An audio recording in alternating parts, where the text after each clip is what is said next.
दोस्तों आज की इस वीडियो में हम देखिए आपका एक चैप्टर था राज्य और राष्ट्र। तो राज्य और राष्ट्र के चैप्टर में हमने जो राज्य का जो अर्थ था, राष्ट्र का जो अर्थ था, जो फर्स्ट लेक्चर था उसमें हमने ये सारी बातें कवर कर ली थी। देखिए सिंपल है, फर्स्ट लेक्चर में हमने राज्य को समझ लिया था, राष्ट्र क्या होता है और राष्ट्र राज्य क्या होता है, इसको काफ़ी डिटेल में समझ लिया था। और ये आधुनिक विचारधारा थी राज्य को लेकर।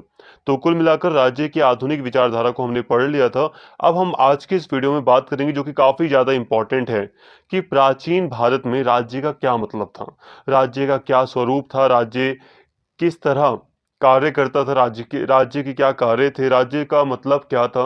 ये सारी चीज़ें आज की इस वीडियो में कवर की जाएंगी। वीडियो थोड़ी बड़ी हो सकती है लेकिन फिर भी आज की इस वीडियो में सारी चीज़ें कवर कर ली जाएंगी। तो प्लीज़ वीडियो को पूरा देखना ताकि सारी बातें आप आसानी से समझ सकें। तो चलिए दोस्तों, बिना टाइम वेस्ट किए अपने टॉपिक को शुरू करते हैं। अब डायरेक्टली बात कर रहे हैं हम कि प्राचीन भारत में राज्य कैसा था, राज्य का स्वरूप कैसा था। यहाँ आप मेनली याद कीजिए, देखिए यहाँ पर हमें प्राचीन और मध्यकालीन समझना है। आधुनिक को तो हम लेक्चर 1 में कवर कर चुके हैं। अब प्राचीन भारत में हमेशा याद रखना कौटिल्य का नाम सबसे पहले आएगा। अब कौटिल्य ने जो भी बातें बताई हैं राज्य के बारे में हम उनको जानेंगे। इसके अलावा मनुस्मृति में यानी एक मनु जो व्यक्ति रहे थे, उन्होंने जो भी बातें की हैं राज्य को लेकर, जो भी बातें बताई हैं, इसको हमें समझना होगा। क्योंकि प्राचीन जब काल की अगर हम बात करते हैं तो उस समय हमें मनु हो गया या जो कौटिल्य थे, यही हमें दिखाई देते हैं मुख्य रूप से, और इन्हीं के विचारों को हम यहाँ मेनली देखेंगे। तो चलिए आगे बढ़ते हैं, बात करते हैं अपने इस टॉपिक की। प्राचीन काल में राज्य की संकल्पना आधुनिक राज्य जैसी नहीं थी। भारत में कई छोटे छोटे राज्य थे।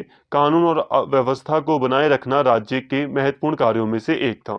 देखिए दोस्तों, अगर हम बात करें प्राचीन काल में राज्य की संकल्पना की, तो प्राचीन काल में राज्य का जो मतलब था, राज्य की जो संकल्पना थी, वो आधुनिक राज्य जैसी नहीं थी। अगर हम बात करें पहले प्राचीन भारत की, तो उस समय भारत में कई छोटे छोटे राज्य थे और जो प्रत्येक राज्य था उसमें कानून व्यवस्था बनाए रखना सबसे महत्वपूर्ण कार्य हुआ करता था। मतलब राज्य में, स्टेट में कानून व्यवस्था को, रूल्स एंड रेगुलेशंस को बनाए रखना, सिस्टम को बनाए रखना, ये एक महत्वपूर्ण कार्य राज्य का, स्टेट का माना जाता था। यहाँ पर एक स्टेट पूरे के पूरे एक देश या एक राष्ट्र, एक पूरे के पूरे नेशन के लिए हो रही है बात। यहाँ पर जो स्टेट है उसका मतलब आप ये मत समझना यूपी, बिहार, पंजाब, यहाँ पर ऐसा कुछ नहीं है। जो साम्राज्य था, उस पूरे उसको व्यक्त करने के लिए ये राज्य शब्द का यूज किया गया है। ठीक है, प्राचीन भारत में राज्य का मतलब कोई भी जो साम्राज्य था उसको राज्य कहा जाता था। यहाँ तक कि जो मगध साम्राज्य था तो उसको भी आप राज्य कह सकते हैं। ठीक है, कोई दिक्कत नहीं है। तो प्राचीन काल में हम यही देखते हैं कि भारत में एक जो राज्य हुआ करता था उसका एक महत्वपूर्ण, एक इंपॉर्टेंट कार्य था कानून व्यवस्था को बनाए रखना। प्राचीन भारत में लोगों की सुरक्षा से अधिक या कम से कम महत्वपूर्ण धर्म राजनीति की सामान्य अवधारणा का एक अनिवार्य पहलू था। देखिए दोस्तों, प्राचीन भारत की अगर हम बात करें तो सबसे जो महत्वपूर्ण कार्य था वो सुरक्षा था, और जो धर्म था वो राजनीति से जुड़ा हुआ था।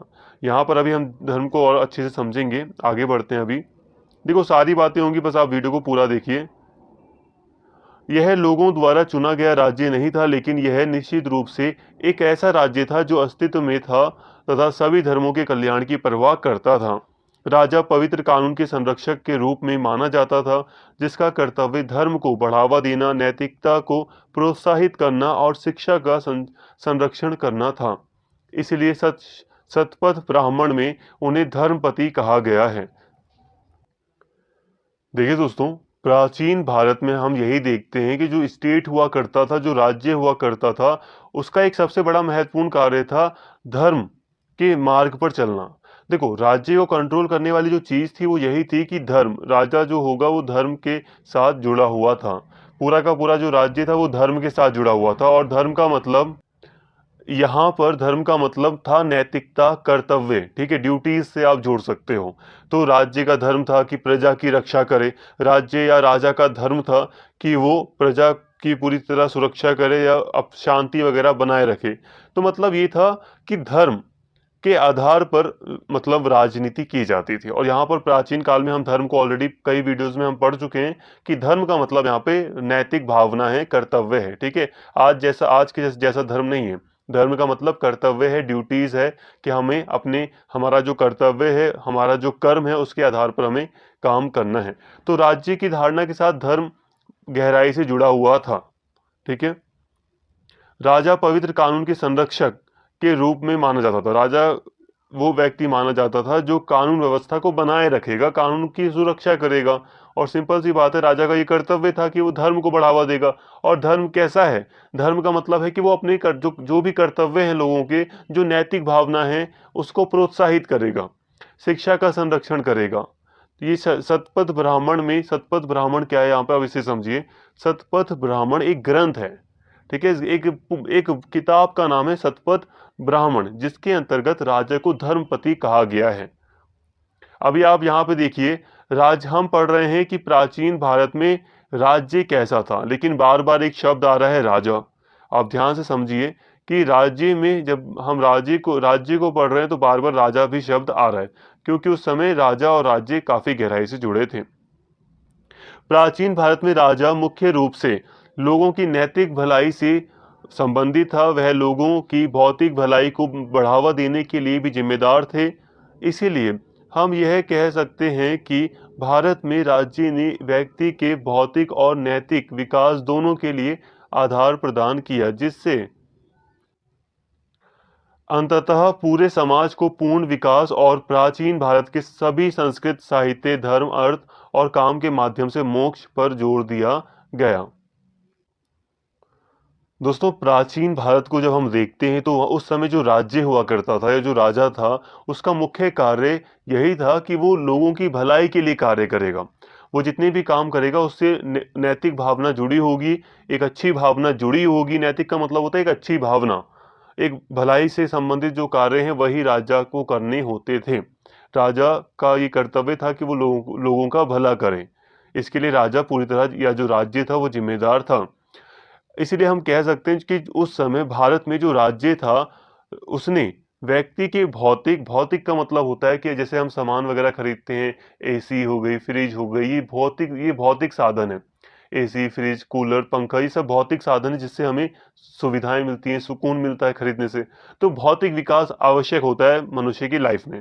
लेकिन साथ में नैतिक विकास, नैतिक विकास मतलब कि हमारा बिहेवियर अच्छा हो, हमारे अंदर कई सारे अच्छे गुण हों, तो ये नैतिक भावना होती है, नैतिक विकास होता है। तो उस समय प्राचीन भारत में राज्य का कर्तव्य था कि वो व्यक्ति के भौतिक और नैतिक दोनों ही तरह से व्यक्ति का विकास करे। मतलब ऐसी सेवाएं, ऐसा माहौल बनाएं जिससे लोगों का भौतिक और नैतिक दोनों रूपों में विकास हो। अभी सारी बातें क्लियर होंगी, बस आप वीडियो को देखते रहें, समझ में आएगी सारी बात। धर्म से जुड़ा प्राचीन भारतीय समाज एक ऐसा समाज था जहां राज्य और राजा के कार्यालय के माध्यम से जहां राज्य राजा के कार्यालय के माध्यम से उसके पार्षद और मंत्रियों की सहायता से व्यक्ति के समग्र कल्याण को महसूस करता था। देखिए दोस्तों, यहाँ पे पार्षद शब्द यूज हुआ है, बट अब आप आज वाला पार्षद के रूप में समझ सकते हैं, लेकिन आज वाला पार्षद यहाँ पे नहीं है। पार्षद मतलब आप समझ लो वो सहायक व्यक्ति जिसके द्वारा शासन चलाया गया है। देखो, कहने का मतलब यही है कि मंत्री हो गए, जो पार्षद हो गए, जो सहायक व्यक्ति थे राजा के, उसके द्वारा एक राजा कल्याण से संबंधित कार्य करता था। ठीक है। प्राचीन भारत में राज्य ने खुद को राजा के साथ जोड़ा। इस प्रकार राजा राज्य का व्यक्तित्व था, अर्थात राजा और राज्य में कोई अंतर नहीं था। राज्य की उत्पत्ति सभी प्राचीन लेखन में शासन की उत्पत्ति से निकटतम रूप से संबंधित है। अब यहाँ पर एक इंपॉर्टेंट बात यहाँ पे बताई गई है, जिससे आप काफी अच्छे से कंक्लूड कर सकते हो। देखो, प्राचीन भारत में जो राज्य था, राज्य एक स्टेट होता है, एक देश होता है, राज्य एक साम्राज्य था। ठीक है, राज्य था एक, जो राज्य था वो राजा के साथ काफी रूप से जुड़ा हुआ था। जुड़ा होने का यहाँ पर मतलब है कि मान लो अगर कोई राजा खराब है, मान लो हमने कह दिया कि कोई राजा जो है वो बेकार राजा है, बेकार है, वो बैड है, और कोई राजा ऐसा है जो गुड है, तो ये उसके राज्य के साथ जुड़ा हुआ था। अगर वहां का किसी राज्य का राजा बेकार है तो वो राज्य भी बेकार था। अगर किसी राज्य का कोई राजा है वो बहुत अच्छा है, तो वो राज्य भी अच्छा था। मतलब समझिए, प्राचीन भारत में राज्य और राजा के शब्द में कोई अंतर नहीं था। आप यूं भी कह सकते हैं कि अगर मैं प्राचीन भारत को पढ़ रहा हूं और मैंने राजा के बारे में पढ़ा और मैंने राज्य के बारे में पढ़ा, तो इसमें कोई खास अंतर है ही नहीं। जैसे कि अशोक का साम्राज्य, अब हम जब अशोक को पढ़ते हैं तो हमें पूरा का पूरा हम उसके राज्य को समझ लेते हैं कि अशोक का जो राज्य था वो ऐसा ऐसा था, है ना। अशोक ने जो जो कार्य किए हम उसको किस किस मतलब किस राज्य से जोड़ देते हैं, मौर्य साम्राज्य से जोड़ देते हैं। चंद्रगुप्त हो गए। देखिए, हम मौर्य साम्राज्य को कैसे जानते हैं। जो मौर्य साम्राज्य था, मैं एग्जांपल दे रहा हूं आपको, मौर्य साम्राज्य की यहाँ जरूरत नहीं है बताने को, लेकिन फिर भी एग्जांपल दे रहा हूं। देखो, मौर्य साम्राज्य को हम कैसे जानते हैं। हम जब भी मौर्य साम्राज्य का नाम आता है तो हम याद करते हैं अशोक को। इससे भी पहले हम याद करते हैं चंद्रगुप्त मौर्य को, याद करते हैं हम चंद्रगुप्त मौर्य को। तो यहाँ पर हम कहने का मतलब है दोस्तों कि जो राज्य था, जैसे कि यहाँ पे मैंने आपको बताया कि जो मौर्य राज्य था या कोई भी जो राज्य था प्राचीन भारत में, वो राजा से काफी निकट रूप से जुड़ा हुआ था। राज्य और राजा में कोई अंतर नहीं समझा गया प्राचीन भारत में। राजा जो करता था वही राज्य के कार्य माने जाते थे। राजा अगर भलाई से संबंधित कार्य करेगा तो माना जाएगा कि जो राज्य है उसमें भलाई से संबंधित कार्य हो रहे हैं। अब यहाँ पर आपको सिंपल सी बात समझ में आई, जो स्टेट था या जो राज्य था उसमें और राजा में बहुत ज़्यादा समानता थी। समानता मतलब दोनों एक ही आप कह सकते हो। इसीलिए जब मैं यहाँ पे आपको पढ़ा रहा हूँ कि प्राचीन भारत में जो राजा था वो धर्म के आधार पर चलता था, तो यहाँ पे थोड़ा अलग से भी आप लिख सकते हो कि जो राज्य था वो धर्म के आधार पर चलता था। अब यहाँ पे मैंने आपको मतलब पिछली वीडियोस में, पहले की वीडियोस में मैंने आपको पढ़ाया है कि जो राजा था उसे धर्म के आधार पर ही चलना होता था। धर्म ब्राह्मण उसे बताते थे कि तुम्हारा धर्म ये है, या उसे अब अपना धर्म पता होता था, उसको उसे पता रहता था कि मेरा धर्म है कि प्रजा की मुझे रक्षा करनी है, चाहे मुझे अपने प्राण ही ना देने पड़े। तो ये राज्य का धर्म आप कह सकते हो कि राज्य का धर्म था कि राज्य पूरी तरह अपनी प्रजा की रक्षा करेगा। मतलब यही है कि यहाँ पे राजा चाहे कुछ भी करे या राज्य के द्वारा कुछ भी हो, पूरा का पूरा यहाँ पे हम प्राचीन भारत के राज्य को ही देख रहे हैं। तो यहाँ तक आपको काफी बेटर तरीके से समझ में आया होगा। राज्य की अगर हम बात करें उत्पत्ति की, तो सभी प्राचीन लेखन में शासन की उत्पत्ति से निकटतम रूप से जुड़ी है, चाहे वह मनु का दिव्य सिद्धांत उत्पत्ति का सिद्धांत हो या कौटिल्य का सामाजिक अनुबंध का सिद्धांत हो। कहने का मतलब यही है कि जो सरकार थी, सरकार क्या थी, राजा ही था। राजा ने जो कहा वही तो सरकार का शब्द है। हालांकि उसके ऊपर भी बाउंडेशन थी थोड़ी बहुत, लेकिन फिर भी शासन या सरकार क्या है, शासन कह लो सरकार कह लो, ये क्या है, ये एक तरह से आप इसे राजा भी कह सकते हो कि राजा ने जो कहा वही सरकार का नियम है, सरकार का वही मतलब आदेश है। तो यहाँ पे कहा जा रहा है कि राज्य की उत्पत्ति हमेशा ही प्राचीन भारत में हम देखते हैं कि राज्य का जो उत्पत्ति है वो शासन से जुड़ी हुई है। जहां पर कोई शासन नहीं वहां पर राज्य नहीं। मतलब सिंपल कहने का ये है कि जहां पर कोई राजा नहीं, जहां पर कोई राजा नहीं है तो वहां पर कोई राज्य भी नहीं था। जिसका कोई राजा नहीं वो कोई राज्य नहीं, आप इसे समझिए। तो यहां तक हमने आपको मतलब यहां तक आपने क्या समझा, प्राचीन भारत में राज्य कैसा था, यहां तक आपने हल्का हल्का यहाँ पे बातें समझी है कि प्राचीन भारत में जो राज्य था वो धर्म से जुड़ा हुआ था। उसका एक बहुत महत्वपूर्ण कार्य था कानून व्यवस्था को बनाए रखना। इसके अलावा जो राज्य था उसका एक सबसे बड़ा कार्य और एक कार्य ये था कि वो लोगों को मतलब लोगों के धर्म को बढ़ावा दे, मतलब जो कर्तव्य की भावना उसको, नैतिकता की भावना को बढ़ावा दे और लोगों की भलाई से संबंधित कार्य करे, लोगों के भौतिक और नैतिक विकास के लिए कार्य करे। ये राज्य का एक कार्य था या राज्य के काम थे। यहाँ तक हमने ऐसे यहाँ पे इसको समझा है। आगे अगर हम बात करें तो वैदिक साहित्य में राज्य की संस्थाओं का भी संदर्भ मिलता है। रामायण मूल्य के साथ साथ राज्य की संस्था को भी संदर्भित करता है। एक संप्रभु के बिना, देखो अब यहाँ पर एक राज्य की अहमियत बताई जा रही है, एक राजा की अहमियत बताई जा रही है। एक संप्रभु के बिना एक राज्य, पानी के बिना एक नदी, वनस्पति के बिना जंगल, एक गाय के बिना एक चरवाहे की तरह है। देखो दोस्तों, यहाँ पे कहा जा रहा है कि एक राज्य है, एक स्टेट है जहां पर कोई राजा नहीं है, तो वो कैसा है। देखो एग्जांपल यहाँ पे बताया जा रहा है, एक स्टेट है जिसका कोई राजा नहीं है, कि जिसका कोई किंग नहीं है। अब वो कैसा है, यहाँ पे एग्जांपल देखो, जैसे एक संप्रभु के बिना एक राज्य,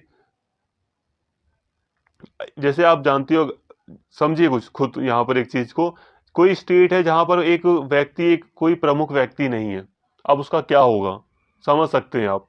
मान लो पाकिस्तान है, वहां पर मान लो अफगानिस्तान ही है। आज आप देखो अफगानिस्तान में तो अभी तालिबान प्रमुख है, मान लो कुछ भी गृह युद्ध वगैरह फिर से बढ़ जाए वहां पर, और ऐसी स्थिति आ जाए जब वहां पर कोई प्रमुख व्यक्ति ना हो, एक संप्रभु व्यक्ति ना हो, तो उस राज्य, उस स्टेट का क्या होगा। वैसे भी आजकल आप देख सकते हो वहां पे कभी भी एक पूरी तरह भी संप्रभु व्यक्ति नहीं रहा। एक सरकार भी थी अभी, लोकतांत्रिक सरकार जिसे स्थापित किया गया था, तो पूरी तरह स्वतः मतलब संप्रभु या सबसे बड़ी ताकत नहीं थी अफगानिस्तान में। तो उसकी स्थिति कैसी थी, दंगे फसाद हुए, लड़ाई झगड़े हुए, आतंकवाद बढ़ा बढ़ा काफी। तो मतलब क्या हुआ, गृह युद्ध वगैरह की समस्या हुई, बहुत सारी चीजें हैं। मतलब ये है कि सस्टेनेबिलिटी नहीं रही। एक राज्य मतलब एक संप्रभु के बिना एक राज्य बेकार है, यूं कह सकते हो कि मतलब सही नहीं है। इसके बना अलावा यहाँ पे एग्जांपल दिया जा रहा है, एक पानी के बिना नदी। अब यहाँ पे आप इमेजिन कीजिए कि एक पानी के बिना नदी कैसी लगेगी। आप एक दिन मान लीजिए अपने पेरेंट्स के साथ नदी देखने गए और वो नदी सूख गई है, और आप पूछ रहे हैं पापा ये नदी है, या आप किसी पेरेंट्स के साथ मतलब पेरेंट्स के साथ गए तो आप पूछ रहे हैं कि क्या ये नदी है, और आपके फादर या आपके पेरेंट्स कह रहे हैं हाँ ये नदी है, यहाँ पे बस सूख गई है ये, अब यहाँ पे इसमें पानी नहीं रहता, लेकिन हाँ ये नदी है।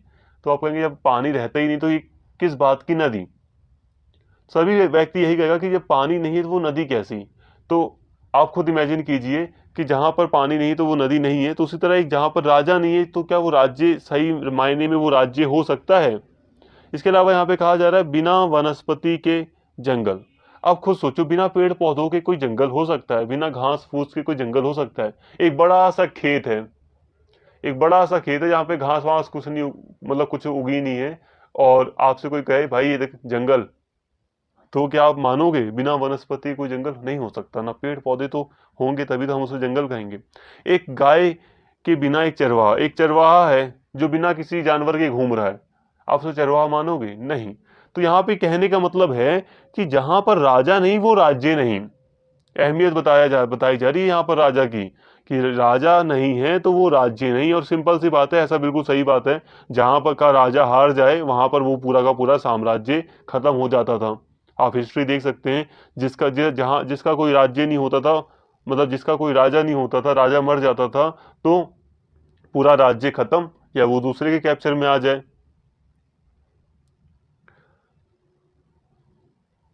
राजा अपने लोगों को धार्मिकता के मार्ग पर ले जाता है और उन्हें अखंडता में मार्गदर्शन प्रदान करता है। वह अपनी प्रजा और उनके हितैषियों का माता पिता है। राजा अच्छे और बुरे को समझते हुए अपने राज्य की रक्षा करता है, और उनसे वंचित देश अ- अंधेरे में डूब जाते हैं। मतलब अगर कोई देश जहाँ पे राजा नहीं है तो वो अंधेरे में डूब जाते हैं। इसके अलावा जो राजा है वो मार्गदर्शन प्रदान करता है, एकता स्थापित करता है अपने साम्राज्य में, धार्मिकता की ओर ले जाता है अपने लोगों को। वो एक तरह से पेरेंट्स की तरह होता है जनता की, प्रजा की। राज्य के दिव्य मूल सिद्धांत को विकसित करते हुए मनुस्मृति राज्य को प्रभु, मंत्री, पूंजी, राष्ट्र खजाना, सेना, सहयोगी जैसे अंगों का वाला सप्तांग बनाती है। देखो, आप यहाँ पर देख रहे हो दिव्य मूल सिद्धांत, ये क्या है। देखो, मनुस्मृति है, एक बुक कह सकते हो जिसको मनु के द्वारा लिखा गया है। मनु व्यक्ति, एक व्यक्ति मान लो इन्हें, तो व्यक्ति के हैं एक मनु, उनके द्वारा लिखा गया है मनुस्मृति। अब इसमें उन्होंने दिव्य मूल का सिद्धांत दिया। दिव्य मूल का सिद्धांत है क्या। देखो, दिव्य मूल का सिद्धांत बताता है कि आखिर किस तरह से राजा की उत्पत्ति हुई, किस तरह से राज्य की उत्पत्ति हुई, चाहे मैं राजा का हूं चाहे राज्य का हूं। यहाँ पे आप दोनों को एक समझना। क्यों, क्योंकि ये दिव्य मूल के सिद्धांत में भी आप पढ़ोगे तो आपको यहाँ बताया जाएगा एक राजा की उत्पत्ति की गई और फिर राज्य अपने आप आ गया, अपने आप बन गया एक राज्य। तो दिव्य मूल सिद्धांत में हम देखते हैं कि एक राजा की उत्पत्ति के बारे में मनुस्मृति में बताया गया है, और मनुस्मृति में एक राज्य को सप्तांग कह दिया गया है। मतलब जैसे कि एक शरीर में 7 अंग, मान लो एक शरीर है, अब शरीर में अलग अलग अंग होते हैं ना, अलग अलग अंग होते हैं शरीर के, अलग अलग बॉडी पार्ट्स होते हैं। आंख होती है, मुंह होता है, सिर होता है, हाथ होते हैं, पैर होते हैं। तो उसी तरह एक राज्य को, पूरे के पूरे एक स्टेट को सप्तांग कह दिया है। किसने, मनु ने। तो अभी इसे मैं आगे और बेटर तरीके से समझाऊंगा, जब हम कौटिल्य को अभी पढ़ेंगे तो उसमें इसे हम काफी डिटेल में कवर करेंगे। मनुस्मृति में राज्य के कार्य हैं राज्य के कार्य हैं सभी वर्णों को सामान्य कानूनों का पालन करना। थोड़ा सा दोस्तों आपको थोड़ा सा समझाता हूँ, मेरी आदत हो गई है समझाने की। एक्चुअली मुझे लगता है कि हो सकता है आपको बाई चांस कुछ समझ ना आ रहा हो, तो मेरी कन्फ्यूज़न शायद सही भी होती है, लेकिन फिर भी मैं आपको समझाऊंगा। देखो, मेरा कहने का मतलब है कि आप लोग कन्फ्यूज ना हो। देखो, हम यहाँ पे पढ़ रहे हैं कि प्राचीन भारत में राज्य का स्वरूप कैसा था। तो यहाँ पे स्वरूप में हम समझ रहे हैं कि राज्य राज्य के बारे में जो भी हमें पता है ना, वो सब कुछ हम यहाँ पे पढ़ रहे हैं। आप ये मत सोचना कि आपको कोई आएगा व्यक्ति और डायरेक्ट आपको बता देगा कि प्राचीन भारत में राज्य का ये मतलब हुआ करता था। जैसे कि मैंने आपको आधुनिक भारत समझाया था। आधुनिक भारत नहीं, मतलब आधुनिक टाइम पर, आज के टाइम पर, मॉडर्न टाइम पर राज्य का क्या मतलब होता है, ये मैंने आपको समझाया था। ठीक है, और वो आपको काफी अच्छे से समझ में आ गया। देखो दोस्तों, आधुनिक चीज जितनी भी है ना, वो आसानी से हमें समझ में आ जाती है। आप चाहे मॉडर्न हिस्ट्री ले लो, मॉडर्न हिस्ट्री आपको आसानी से समझ में आएगी। ऋग वैदिक हिस्ट्री आपको भारत की नहीं आएगी समझ में। क्यों? क्योंकि प्राचीन और आज के टाइम पर स्रोतों में अंतर है।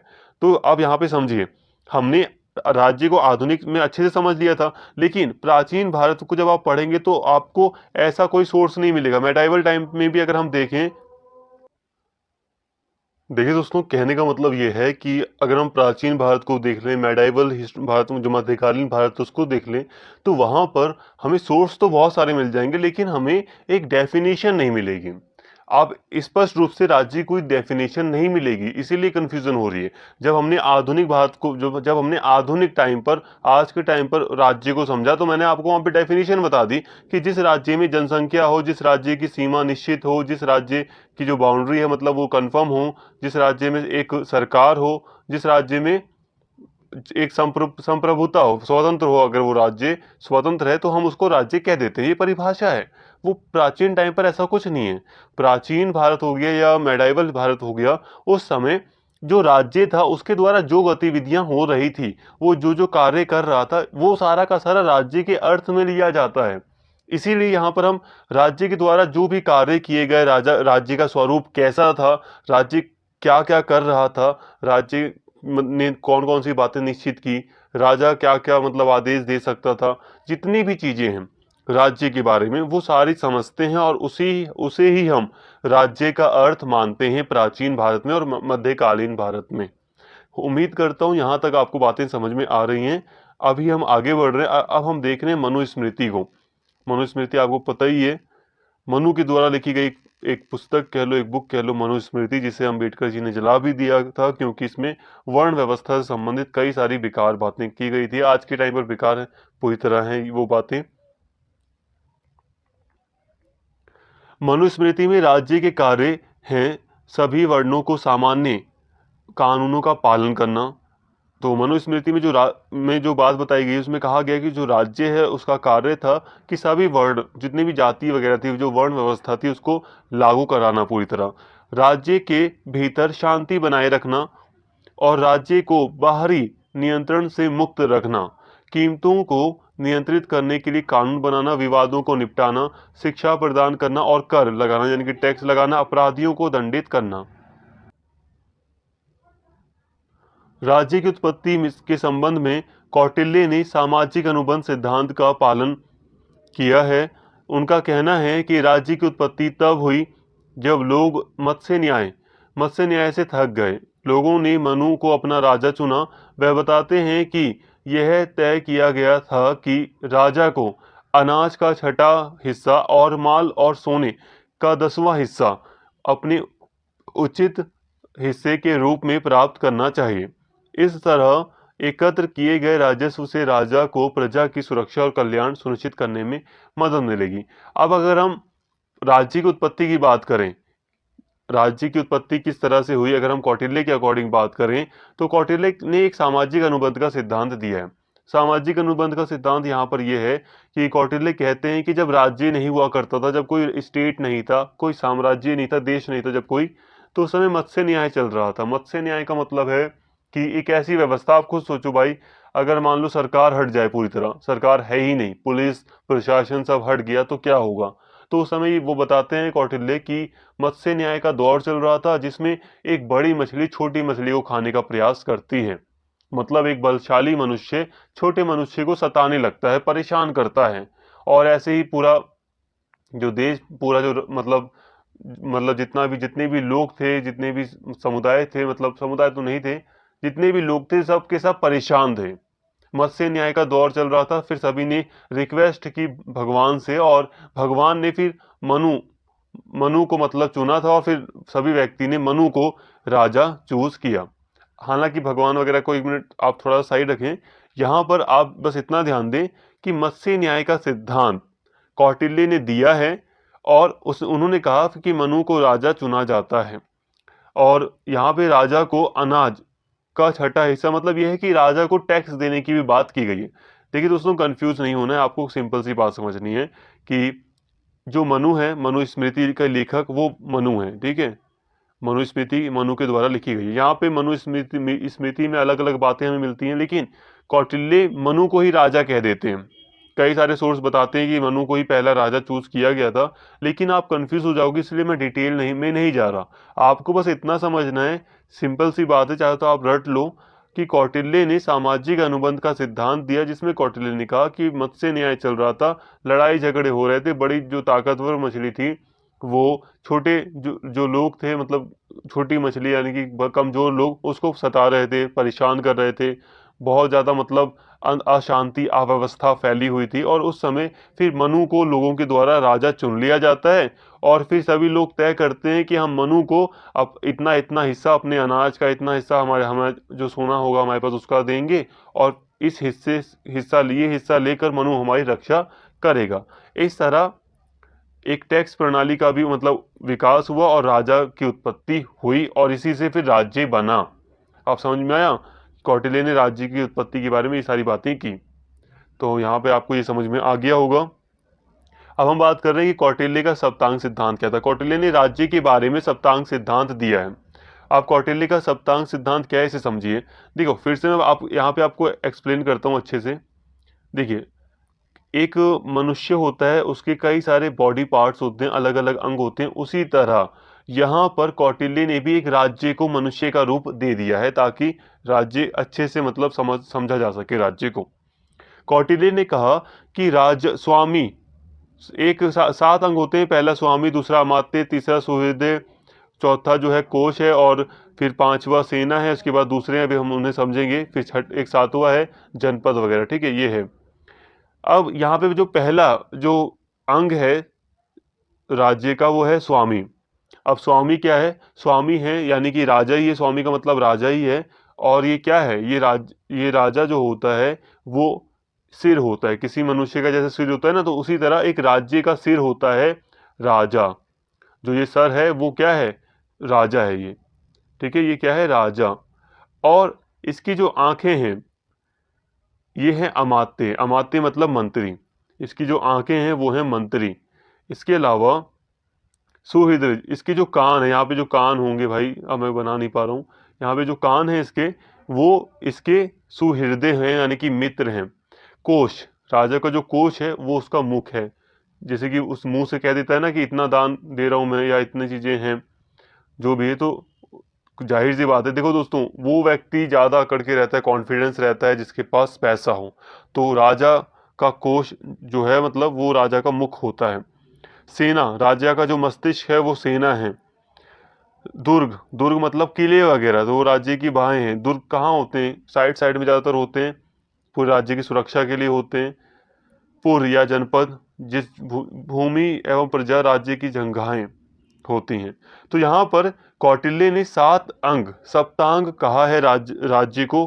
मनु ने भी कहा था सप्तांग, कौटिल्य ने भी कहा है। कौटिल्य का ज्यादा समझ में आता है, जैसे कि कौटिल्य ने साफ साफ यहाँ पर एक राज्य को सात अंग के रूप में देखा है। कहा है कि एक राज्य में स्वामी होता है, अमात्य होता है, सुहृदय होता है, कोश होता है, सेना होता है, दुर्ग होता है और जनपद होता है। और अब ये स्वामी जो है वो किसी स्टेट का सर होता है, और जो अमात्य है वो किसी स्टेट की आंखें होती हैं। जो सुहृदय हैं वो स्टेट के कान होते हैं, राज्य के साम्राज्य के कान होते हैं। जो कोश होता है यानी कि जहाँ पे धन रखा जाता है, कोश, वो राज्य का मुख होता है। जो सेना होती है वो राज्य का मस्तिष्क होती है। जितनी बड़ी सेना उतनी जल्दी राज्य सोचता है, समझता है।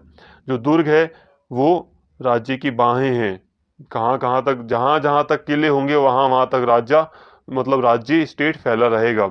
इसके अलावा जो जनपद है, जो जनता है, जो जमीन है, वो राजा की जंगाहें हैं, जिस पर राजा काफी मतलब टिका है।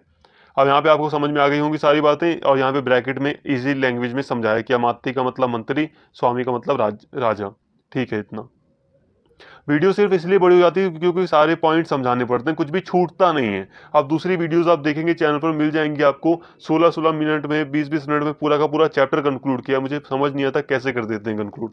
मैंने भी पहले किया था, मतलब बहुत पहले जब मैं पुराने वीडियोस बनाता था तो पॉइंट पॉइंट ही समझाता था, लेकिन प्रॉब्लम ये हो जाती है पॉइंट पॉइंट में कि बच्चा लिखेगा क्या, आप कितना समझाओगे वहां पर लिखने में, क्योंकि लिखना ज्यादा पड़ता है। और जब आपके पास मटेरियल ज्यादा होगा ना, तो कितना भी आप भूल जाओ, आप लिख कर आ जाओगे। तो मेरी पूरी कोशिश है कि आपको मटेरियल सबसे पहले जहाँ पे ज्यादा दिखाया जाए, आप ज्यादा समझें यहाँ पर।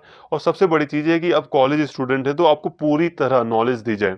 बहुत सारे बच्चे यूपीएससी वगैरह भी कर रहे हैं, तो उनके लिए पूरी तरह ये वीडियो सही है, परफेक्ट है। इतना डिटेल में तो आपको अन अकेडमी वगैरह पे जो चैनल है वो भी आपको इतना नहीं समझाएंगे डिटेल में, इतने पॉइंट्स वो क्लियर नहीं कर पाएंगे, यकीन मानिए।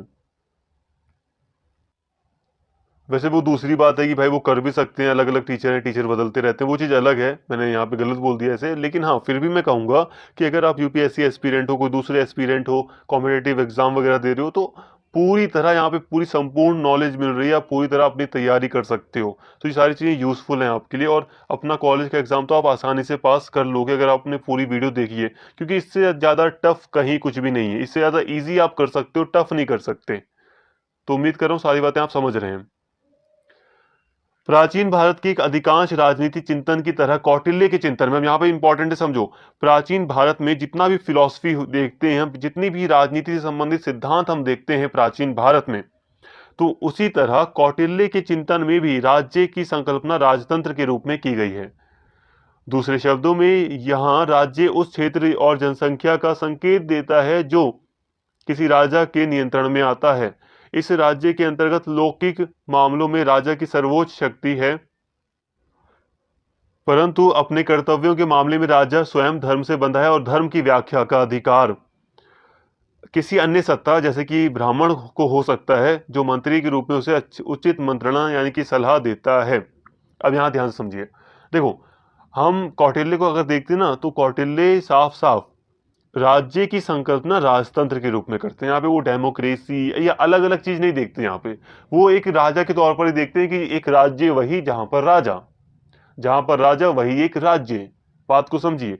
तो जितने भी राजनीतिक चिंतन करने वाले व्यक्ति रहे, फिलोसफर रहे हैं भारत के, जितने भी प्राचीन इतिहास में भारत के फिलोसफर रहे हैं, उन सभी ने राज्य को राजतंत्र के रूप में देखा है। तो राजा इससे साफ तौर पर जुड़ा रहा है।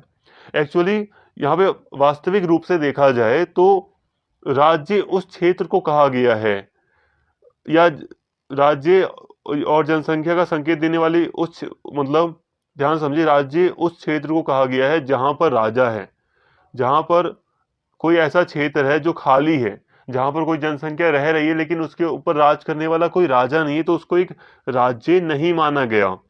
राजा भी यहाँ पर हम कौटिल्य के संदर्भ में देखते हैं, तो राजा जहां पर राज कर रहा है उसी क्षेत्र को राज्य भी माना गया, नहीं तो स्टेट नहीं माना गया उसको। और जो राज्य के अंतर्गत जो सारी शक्ति थी वो राजा को मिली हुई थी, राजा ही सब कुछ था, लेकिन राजा कर्तव्य से जुड़ा हुआ था। राजा किससे जुड़ा हुआ था? धर्म से बंधा हुआ था। धर्म ने राजा को बांध कर रखा था। और धर्म क्या है, धर्म क्या है, इसकी व्याख्या कौन करेगा? जैसे आज कानून की व्याख्या हमारे देश में कौन करता है? सुप्रीम कोर्ट करता है ना। और सुप्रीम कोर्ट का फैसला सरकार को भी मानना पड़ता है। सुप्रीम कोर्ट ने एक बार कह दिया कि मूल संरचना है जो संविधान की, जैसे कि मौलिक अधिकार, आप उसमें संशोधन नहीं कर सकते। मौलिक अधिकार डायरेक्ट नहीं कहा, उसने तो कहा है कि मूल संरचना में आप बदलाव नहीं कर सकते, तो सरकार को मानना पड़ा। आप संसद चाहे कुछ भी कर ले, लेकिन मूल संरचना में संविधान की बदलाव नहीं कर सकती। उसी तरह यहाँ पे जैसे कि सुप्रीम कोर्ट की मैंने आपको समझाया, उसी तरह धर्म की व्याख्या का अधिकार राजा को नहीं था कि भाई ये धर्म है, भाई मैं ये काम कर रहा हूँ, यही मेरा धर्म है। धर्म की व्याख्या का अधिकार इस ब्राह्मणों को था, मंत्री को था। मुख्य रूप से वो मंत्री वगैरह ब्राह्मण ही थे, इसीलिए यहाँ पे ब्राह्मण लिखा है। तो जो उसे उचित एडवाइस देता था। तो यहाँ पे आपको समझ में आया होगा सारी चीजें। अब कौटिल्य ही आगे देख कहते हैं कि राज्य के हित के सामने भी कहीं कहीं नैतिकता की सिद्धांत को भी परे रख देते हैं। देखो दोस्तों, जब हम कौटिल्य को पढ़ते हैं राज्य के संदर्भ में, तो हम देखते हैं कि कौटिल्य ने राज्य को कहा कि वो जो राजा है वो धर्म से जुड़ा हुआ है, लेकिन साथ में आप पाओगे कि कौटिल्य ने कहीं कहीं पे कहा है कि राज्य के हित की सुरक्षा के लिए हमें नैतिक भावना को भी दूर रख देना चाहिए। अगर हमें लगता है कि नैतिक भावना को दूर रखने से भी राज्य की सुरक्षा हो रही है, तो हमें वही कार्य करना चाहिए। हालांकि उन्होंने कहा है कि अगर मान लो कोई बेकार राजा है तो भाई उससे उसे आप टैक्स मत दो, लेकिन फिर भी यहाँ पर राजा को धर्म से बांधा है कौटिल्य ने, लेकिन फिर भी कहा है कि कभी कभी उसे नैतिकता से अगर दूर हटना पड़े तब भी कोई दिक्कत नहीं है। कौटिल्य ने राजा का कार्य क्षेत्र इतना विस्तृत रखा है कि उसने राज्य की संपूर्ण संस्थाओं को मनुष्य के आध्यात्मिक, सांस्कृतिक और आर्थिक कल्याण का साधन बना दिया है। कौटिल्य ने राज्य को न केवल धर्म के संरक्षण के लिए उत्तरदायी ठहराया है, बल्कि उसे पति पत्नी, पिता पुत्र, भाई बहन, गुरु शिष्य इत्यादि के संबंध की पवित्रता की रक्षा का दायित्व भी सौंपा है। दरिद्रों, गर्भवती स्त्रियों, नवजात शिशुओं, अनाथों और वृद्धों इत्यादि को सहायता पहुंचाने का भार राज्य पर, स्टेट पर डालकर उन्होंने सामाजिक सुरक्षा, सोशल सिक्योरिटी की विस्तृत व्यवस्था भी कर दी है। कुछ विद्वानों की राय है, देखो दोस्तों सिंपल सी बात है कि कौटिल्य ने राजा के कार्यों को बहुत ज्यादा विस्तृत रखा है। विस्तृत मतलब कि ये कहा है कि राजा का कार्य बहुत ज्यादा है, जो राज्य है, जो स्टेट है, उसके कार्य बहुत ज्यादा हैं। जैसे कि आज हम देखते हैं ना कि जब देश आजाद हुआ था तो कैसी फीलिंग थी। जब हमारा देश आजाद हुआ 1947 में, तो क्या फीलिंग थी आप याद कीजिए। फीलिंग ये थी कि जो राजा मतलब जो सरकार आई है वो हमारा भला करेगी, वो हमें हमारी जो फूड से संबंधित जो दिक्कत है, खाने पीने से संबंधित जो दिक्कत है, वो उसको हल करेगी। सरकार हमें अनाज बांटेगी, सरकार हमारा विकास करेगी, सरकार स्कूल खोलेगी, सरकार हॉस्पिटल बनाएगी, सरकार हमें सेवाएं प्रदान करेगी, हमारा विकास होगा। मतलब ये है कि अब हम गरीब नहीं रहेंगे, अब हमारा विकास होगा। ये कैसी धारणा थी? ये जब देश आजाद हुआ तो उसके बाद की धारणा थी। किससे? जनता ने उम्मीद लगाई थी अपनी सरकार से, है ना। मतलब ये कि सरकार को बहुत ज्यादा कार्य करने थे। जब हमारा देश आजाद हुआ तो सरकार को बहुत ज्यादा कार्य करने थे। ठीक उसी प्रकार यहाँ पर कौटिल्य ने जो भी बातें बताई हैं राज्य के बारे में, उसने उस समय राजा को बहुत सारे कार्य सौंप दिए थे। जैसे कि सरकार को बहुत सारे कार्य दिए गए थे कि सरकार को सामाजिक कल्याण से संबंधित, समाज के कल्याण या समाज की भलाई से संबंधित बहुत सारे कार्य करने थे भारत में, और आज भी हम देख रहे हैं सरकार के द्वारा किए जाते हैं। ठीक उसी प्रकार कौटिल्य ने राजा को बहुत सारे कार्य सौंप दिए। सिर्फ इतना नहीं कि भाई राजा ने बस प्रजा की सुरक्षा कर दी और राजा का काम हो गया, नहीं। कौटिल्य के राज्य के सिद्धांत में हम देखते हैं कि कौटिल्य ने राजा से को कहा है कि वो समाज में जो संबंध है सभी के, उनकी पवित्रता को बनाए रखेगा। इसके अलावा जो दरिद्र लोग हैं, जो गर्भवती स्त्रियां हैं, जो नवजात शिशु हैं, इनकी सुरक्षा देखेगा, इनको सहायता देगा। जो बूढ़े बुजुर्ग जो लोग हैं उनको सहायता देगा। और सोशल सिक्योरिटी, सोशल में यानी कि समाज में सुरक्षा प्रदान करेगा। अगर खाने पीने की दिक्कत है तो वो देखेगा, सहायता प्रदान करेगा। मतलब इलाज वगैरह के लिए भी कई सारी चीजें इसने यहाँ पर बताई हैं, बहुत सारी चीजें हैं, कई सारे कार्य सौंपे हैं। जनता की भलाई से संबंधित भी बहुत सारे कार्य हैं। इसके अलावा इन्हीं सब तथ्यों के आधार पर कुछ विद्वानों की राय है कि कौटिल्य की राज्य व्यवस्था आज के कल्याणकारी राज्य, जैसे आज हम कल्याणकारी वेलफेयर स्टेट की बात करते हैं ना, जो देश की जनता के लिए भलाई से संबंधित कार्य करे, की संकल्पना के अनुरूप है। तो उसी तरह बहुत लोग मानते हैं कि कौटिल्य एक कल्याणकारी राज्य की बात करता है, जो कि लोगों की भलाई करेगा। इसमें नागरिकों के बाल्यकाल से लेकर वृद्धा काल, यानी कि बचपन से लेकर जब तक वो वृद्ध होंगे, बुजुर्ग होंगे, तब तक संपूर्ण जीवन की देखरेख की व्यवस्था राज्य को करनी थी, एक स्टेट को करनी थी। तो दोस्तों यहाँ तक हमने बात कर ली प्राचीन भारत के कॉन्टेक्स्ट में। हमने यहाँ पे सारी बातें कर ली कि प्राचीन भारत में राज्य का स्वरूप कैसा था। इसको हमने काफी डिटेल में कवर कर लिया है। उम्मीद करता हूँ यहाँ तक आपको काफी बेटर तरीके से समझ में आया होगा कि प्राचीन भारत में राज्य की संकल्पना कैसी थी। अब देखिए दोस्तों, स्टार्टिंग में मैंने कहा था कि यही कहा था कि ये जो प्राचीन भारत के कॉन्टेक्स्ट में राज्य की जो संकल्पना है, इसको हम आज के इस लेक्चर में कवर कर लेंगे, लेकिन क्योंकि वीडियो काफ़ी बड़ी हो रही है, अगर ये वीडियो 1 घंटे से ज़्यादा हो जाएगी या 1 घंटे के आसपास हो जाएगी, तो हो सकता है कि फिर आप लोग समझे ना सही से फिर आप बहुत सारे बच्चे वीडियो को समझ नहीं पाएंगे, कंफ्यूज हो सकते हैं। इसलिए यहीं पर इसको स्टॉप करते हैं। यहाँ तक हमने सारी बातें कवर की, प्राचीन भारत में राज्य की संकल्पना कैसी थी। यहाँ पे बस हमें एक चीज़ और समझनी है, वो मैं आपको नेक्स्ट वीडियो में पढ़ाऊँगा। यहाँ पे आप समझिए, अब अशोक जो आते हैं, तो अशोक ने धम्म की बात की थी और धम्म के रूप में उस राज्य का क्या मतलब था, हमें इसे समझना है। इसके बाद डायरेक्टली हम बात करेंगे मध्यकालीन भारत की, ठीक है, मेडाइवल टाइम पर क्या स्थिति थी राज्य की, इसको हम देखेंगे और इससे हमारा पूरा चैप्टर कंप्लीट हो जाएगा। उम्मीद करता हूँ सारी बातें आपको क्लियर होंगी। यहाँ पर अभी आप कंक्लूजन समझ लें कि यहाँ पे हमने कंक्लूजन में यही देखा है, अभी प्राचीन भारत में हमने बस यही देखा कि प्राचीन भारत में जो राज्य था उसका मुख्य कर्तव्य धर्म के आधार पर चलना था, लोगों की भलाई से संबंधित कार्य थे। बहुत सारी जो बातें हैं वो हमें मनु और कौटिल्य के सिद्धांतों के द्वारा मिलती हैं। मनु ने, कौटिल्य ने बहुत सारी बातें बताई हैं। राज्य की उत्पत्ति के बारे में बताया गया है कि राज्य की उत्पत्ति कैसे हुई। कौटिल्य ने एक सामाजिक अनुबंध का सिद्धांत दिया है कि राज्य की उत्पत्ति ऐसे हुई। हमें सप्तांग सिद्धांत देखने को मिलता है कि सप्तांग सिद्धांत क्या था। सप्तांग सिद्धांत राज्य को सप्तांग के रूप में देखा जाता था प्राचीन भारत में, और राज्य को कई सारे भलाई से संबंधित कार्य करने होते थे। तो सारी चीजें, हालांकि ये है कि कौटिल्य ने अपने सिद्धांत में की कही हैं, वो बात अलग है कि राज्य सारी भलाई, मतलब सभी राज्य भलाई से संबंधित सारे कार्य करें या ना करें, वो बात अलग है। लेकिन यहाँ तक आपको उम्मीद करता हूँ सारी बातें समझ में आ गई होंगी। राज्य के बारे में प्राचीन काल में क्या मान्यता थी, ये आपको समझ में आ गया। तो भारतीय कॉन्टेक्स्ट में हमने सारी बातें की। उम्मीद करता हूँ सारी चीज़ें आपको समझ में आई हैं। यहाँ पर सेकंड लेक्चर प्लीज़ आप इंपॉर्टेंट है, देख लेना। अगर आपको वीडियो अच्छी लगी हो दोस्तों, तो प्लीज़ चैनल को सब्सक्राइब कर लें और इस वीडियो को ज़्यादा से ज़्यादा शेयर करें और लाइक करें। Thank you.